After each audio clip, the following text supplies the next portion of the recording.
Xitoyliklar bizning urf-odatlarimizga aralashyapti. Nima haqqi bor ularning? Assalomu alaykum Shavkat Mirziyoyev. Men murojaat bilan chiqyapman. Nima uchun Xitoyliklar O'zbekistonga kirib keldi? Bizning sohasiga kirib keldi, bu narsani eshitdik. Lekin yana bir xabarlarda eshityapmizki, O'zbekistonning yerlari sotilyapti xitoyliklarga.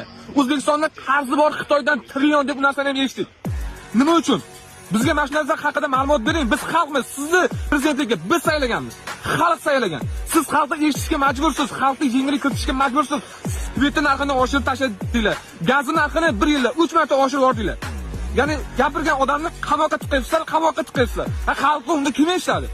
Konstitutsiya juda ham mukammal ishlangan. Bizning qonunlar juda ham mukammal. Qonunimiz boylarga ishlamayapti, faqat kambag'allarga ishlayapti. Kambag'allar esa qaqshayapti faqat. Bizni ham eshitadigan o'rinmi o'zi? Uyg'onaylik, bir-birimizga podдержка beraylik. Men olib chiqaman. Men hamma narsani olib chiqaman agar meni qamatib olishmasa. Men O'zbekistonni yomonlamoqchi emasman. O'zbekiston bizniki. Men faqat prezidentdan yordam talab qilib chiqyapman, xalqqa yengillik bering deb. Bitta deputatingiz chiqdi, gazni ovqat qilsang, kosang oqarmaydi. Bu gapmi bu? 5600 so'm puling bo'lsa, sendan boy inson yo'q bir kunda. Buni qanaqa tushunish mumkin? O'rtoqlar, yurtdoshlar, menga podдержка beringlar. Birgalikda chiqamiz. Faqatgina podдержка bertasanglar menga bo'ldi tamom. Agar ertaga qamalib kelsa, orqamdan turib beringlar, xalqmiz biz. Xalq prezidentning kimligini tayinlaydi. Siyosat bu xalq. Agar xalq bo'lmasa, siyosat ham bo'lmaydi, davlat ham bo'lmaydi.